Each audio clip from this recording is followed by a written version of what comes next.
Hello, today we are continuing our GCSE Physics Revision series looking at work and energy. If we have a mass, m, on the floor, and we push it with a force F through a distance d, so we push it from here to here, then the work done, as far as physics is concerned, is simply equal to the force times the distance. Please note that the force has to be in the same direction as the distance that you're going to push it through. If the mass is here like this on the floor and you push down on it at an angle with a force F, the work is not force times distance because you're not pushing wholly in the direction that you want to go. We'll talk about how you resolve this a little bit later on, but for the time being, this formula applies when the force and the distance are in the same direction. In other words, you're pushing in the direction that you want to go. Or pulling. It doesn't matter. Let's suppose that we have a cart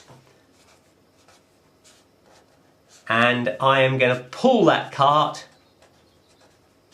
and I am going to exert a force of 400 newtons as I pull the cart, and I'm going to pull it a total distance of 10 meters. What is the work done? The work done is force times distance. I'm okay because I'm pulling in the same direction as I want the cart to move. Work is force times distance, which is 400 newtons, that's the force, times 10 meters, that's the distance. So that's going to be 4,000. What are the units? Well, the units of force are newtons, the units of distance are meters, so it's 4,000 newton meters, but we have a special name for work, and that is joules. So a joule is a newton meter. Work, as we shall see, is essentially a measure of energy, and therefore joules are also a measure of energy.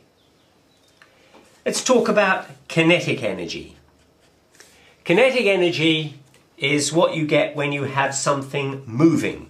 Kinetic energy is a half mv squared, where m is the mass and v is the velocity. So if we have a mass m moving at a velocity v, remember velocity is a vector, it has a direction, so the velocity is in the east direction, then the kinetic energy is simply given by this term here, half mv squared. By contrast, there's a thing called potential energy. Potential energy because it has potential to do something.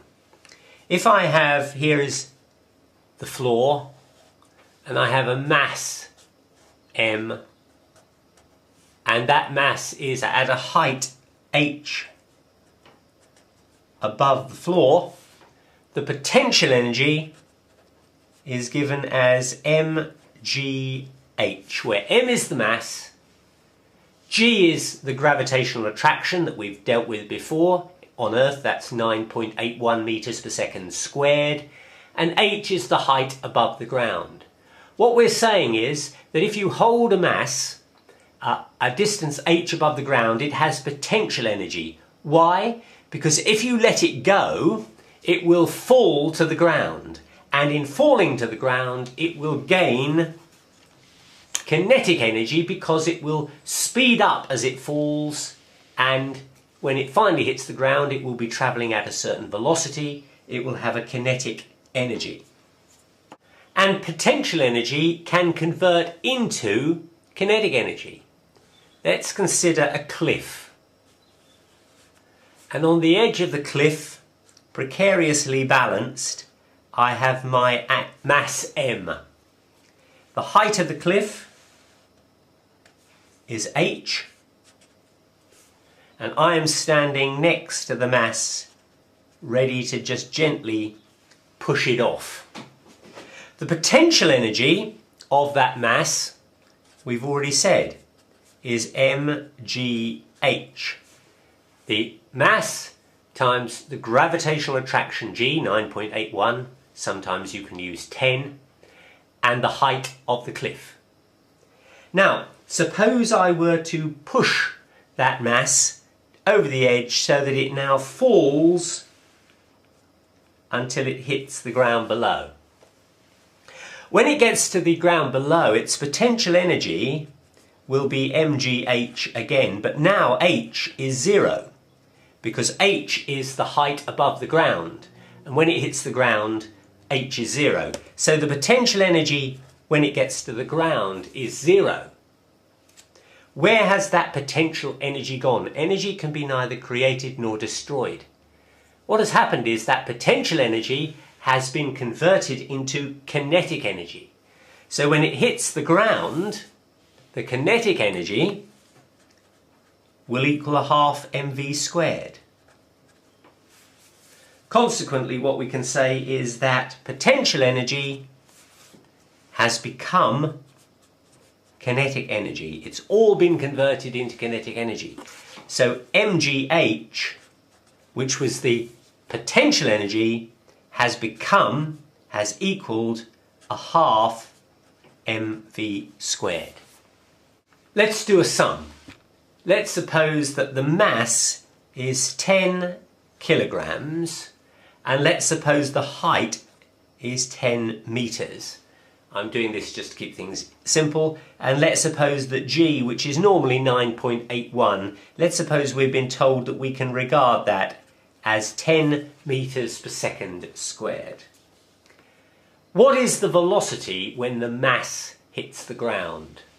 Well, we've got that the potential energy was mass times g times h. The mass, you remember, was 10 kilograms.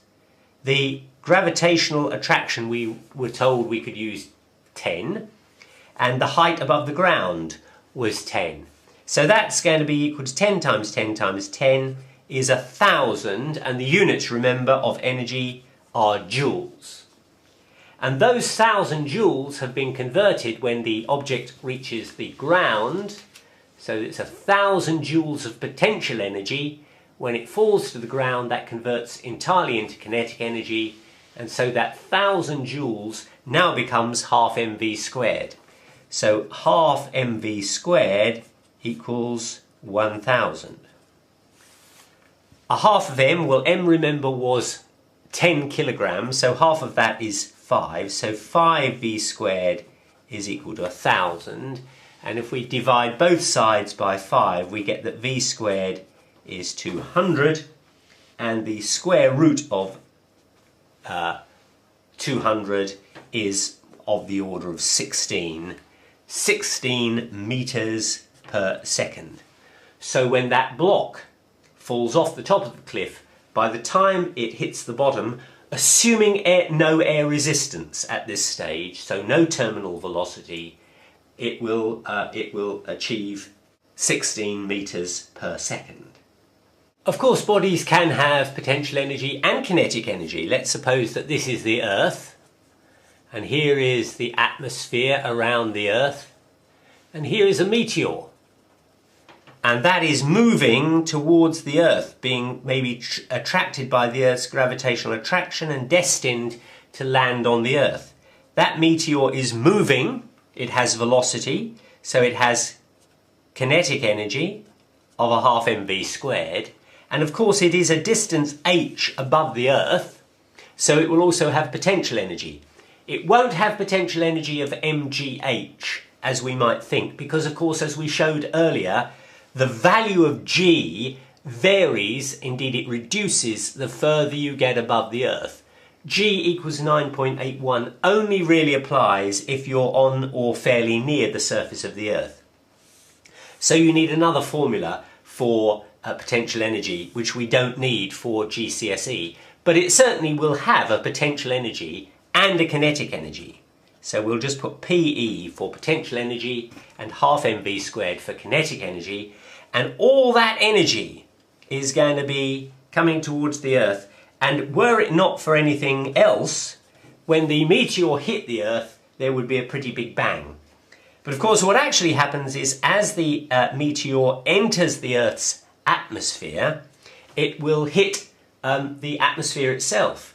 There will be air and there will be air resistance. And that air resistance will cause the meteor to heat up. And indeed, in many cases, to burn up. And that's what you observe when you look up in the night sky and see a shooting star. That's exactly what you're seeing. A meteor entering the Earth's atmosphere and burning up. Either entirely or in most cases to leave only a small amount of remains to land on the Earth. There is a thing called elastic potential energy, such as the energy that is in a spring. If we take an ordinary spring, we can do two things with it. We can either squash it so that it is pushed together, or we can pull it so that it is expanded.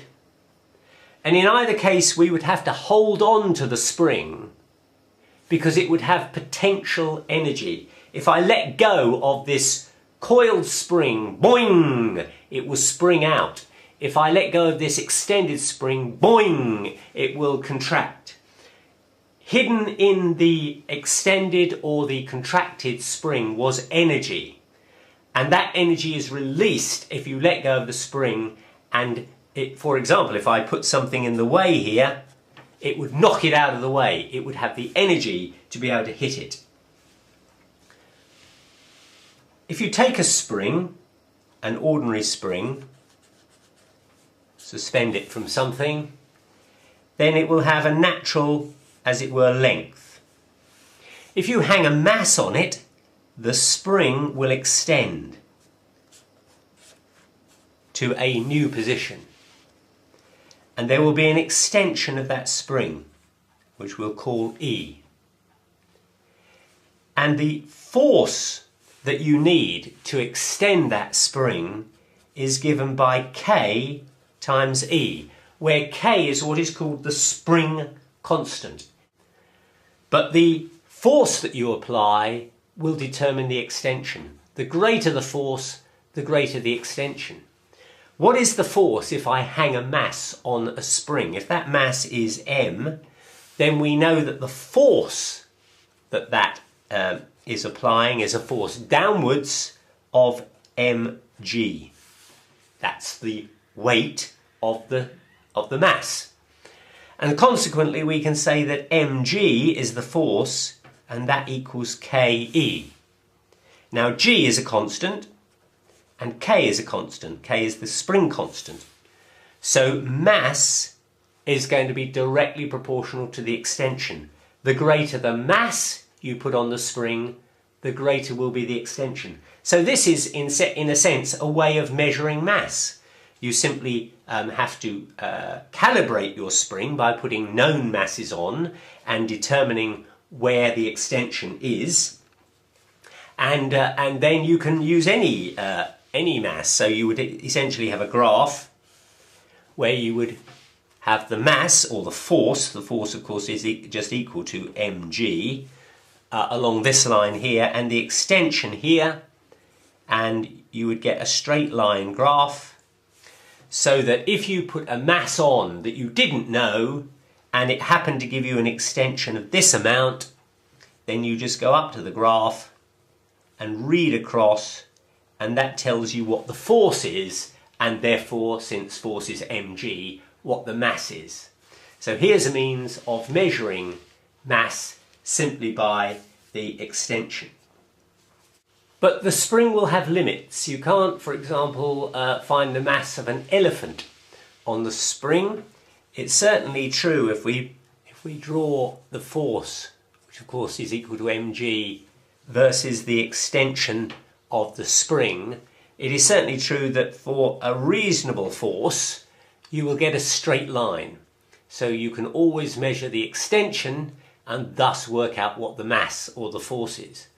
But if you try and put an elephant on the spring, of course what will happen is you'll see something like this happen, and at that point you go beyond what's called the limit of proportionality. Here you've got a straight line proportionality which says that the extension is directly proportional to the mass.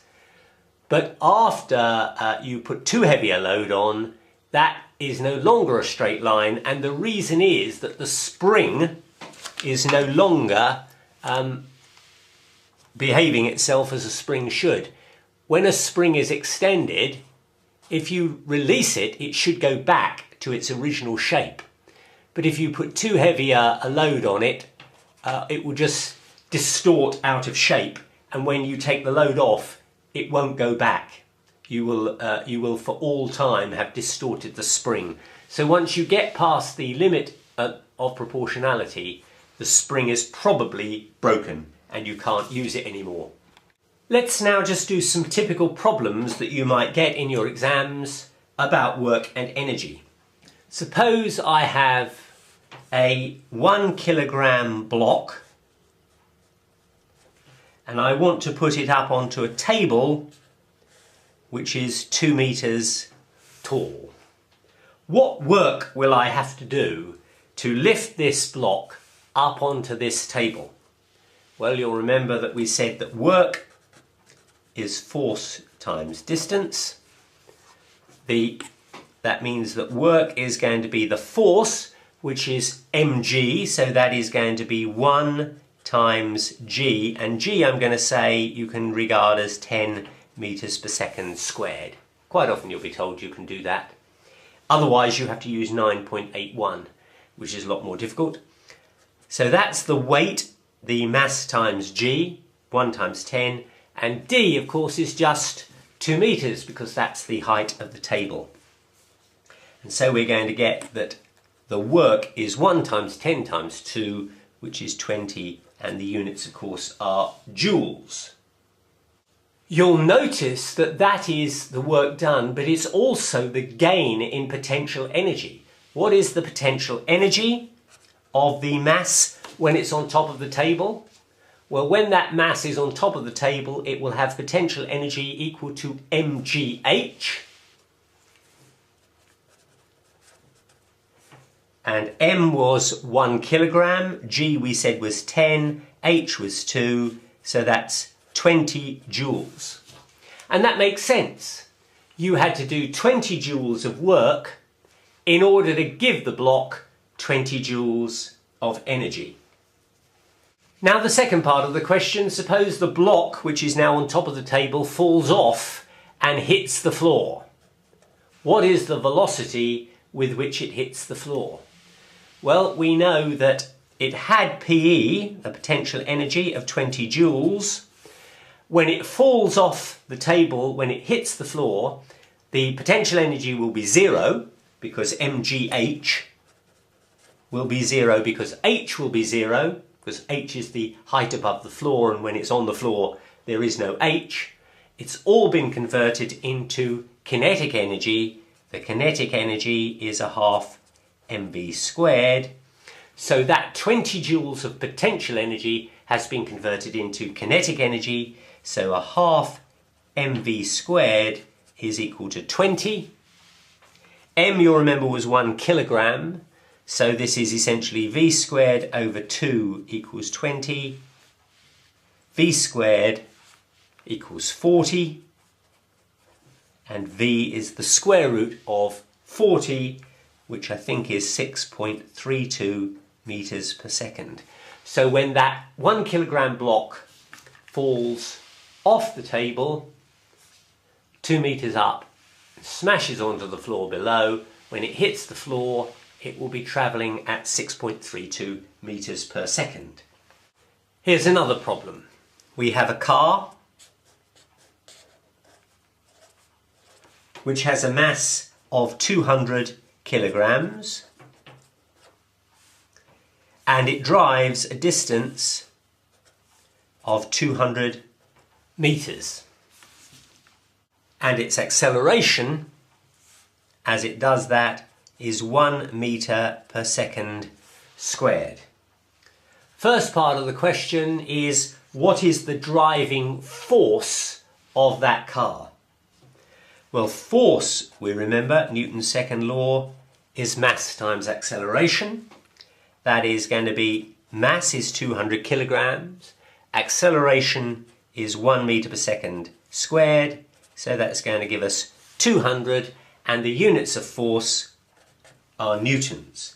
So the driving force of the car, effectively the force provided by the engine, is 200 newtons. We're forgetting about air resistance and friction for all of this. Second part of the question, what is the work done by that car in travelling over those 200 metres? And we remember that work is equal to force times distance. And the force we've just calculated is 200 newtons. The distance was 200 metres. So now the work done is 200 times 200, which is 40,000 joules. Or, let's see if I can get that on, or you can write that as 40 kilojoules, where the K is essentially 1,000. So 40,000 is the same as 40K.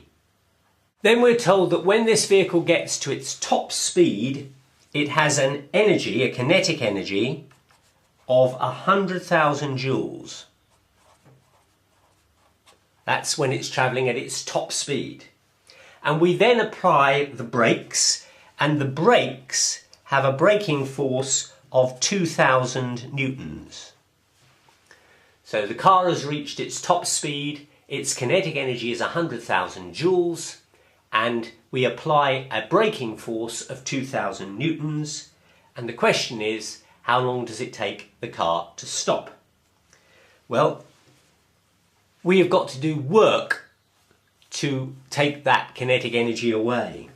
So the work will equal the kinetic energy, and that equals force times distance, because work is force times distance. So the kinetic energy is 100,000. We've given that. That's here. The force we know is 2,000 newtons. We were given that. The only thing we don't know is the distance. So the distance is going to be equal to 100,000 divided by 2,000, which is 50 metres.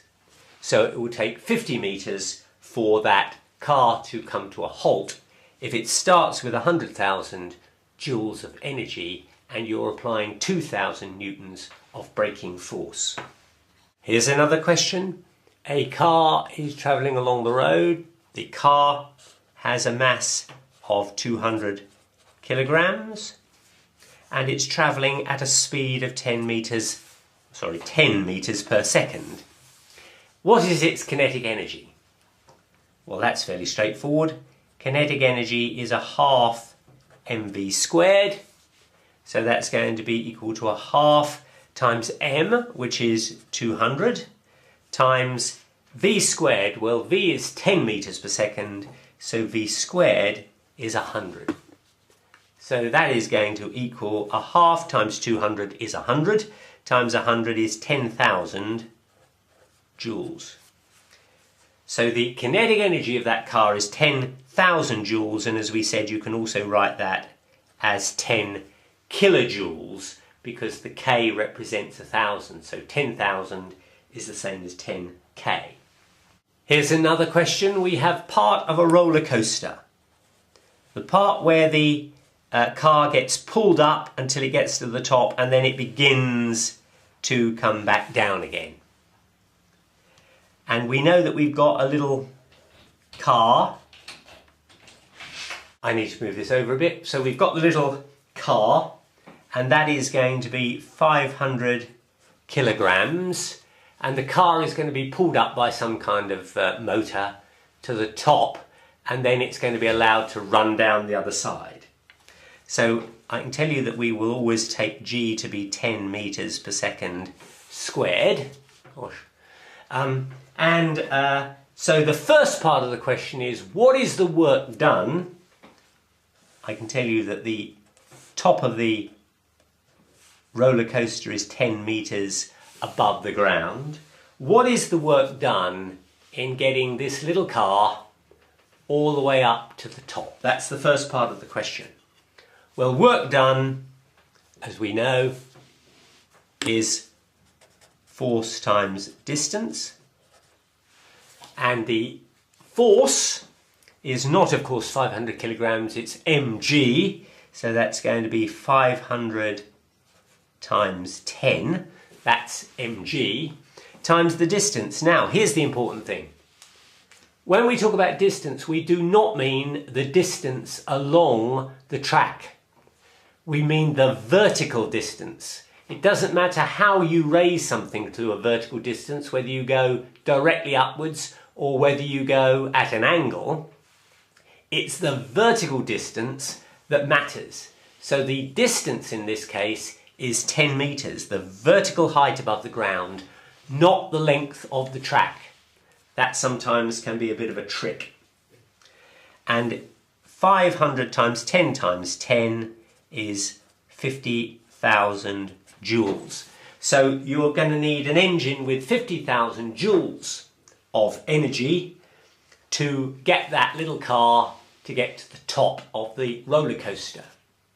When it is at the top of the roller coaster, of course, it will have a potential energy of 50,000 joules because the work done has provided the 50,000. The potential energy when it's at the top equals mgh, and that's going to be, mass is 500 kilograms, g is 10, h is 10, that's the height, 10 meters, and that equals, of course, 50,000 joules. That's entirely reasonable.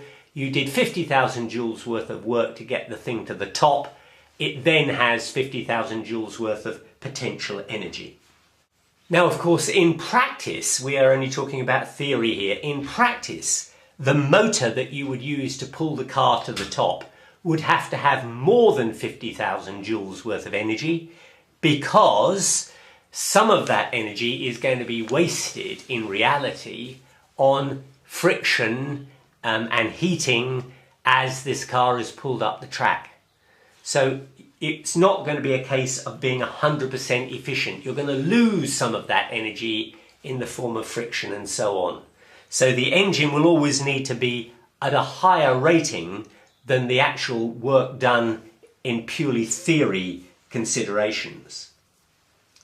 Part 2 of the question is then, we then let the car which has got to the top of the track run all the way back down again to the same level it started.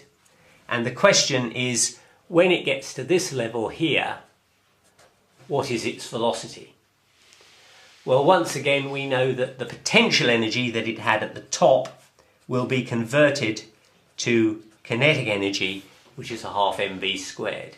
So it had 50,000 joules of energy at the top, and that's going to equal a half times m, which is 500, times v squared. And that's going to result in v squared equaling 200. Because you've got a half of 500 is 250. Bring it on this side, you have to divide it. 250 into 50,000 is 200. And that gives you, if you take the square root of 200, you get 14.14 meters per second.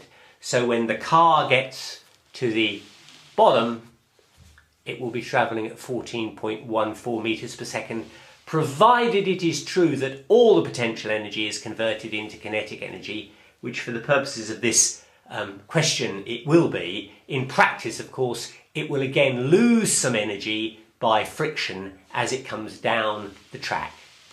So these are all theoretical predictions. In reality, it would not be as simple as that. And I am going to exert a force of 400 newtons as I pull the cart, and I'm going to pull it a total distance of 10 meters. What is the work done? The work done is force times distance. I'm okay because I'm pulling in the same direction as I want the cart to move. Work is force times distance, which is 400 newtons, that's the force, times 10 meters, that's the distance. So that's going to be 4,000. What are the units? Well, the units of force are newtons, the units of distance are meters, So it's... Hello, today we are continuing our GCSE Physics Revision series looking at work and energy. If we have a mass, M, on the floor, and we push it with a force F through a distance D, so we push it from here to here, then the work done, as far as physics is concerned, is simply equal to the force times the distance. Please note that the force has to be in the same direction as the distance that you're going to push it through. If the mass is here like this on the floor and you push down on it at an angle with a force F, the work is not force times distance because you're not pushing wholly in the direction that you want to go.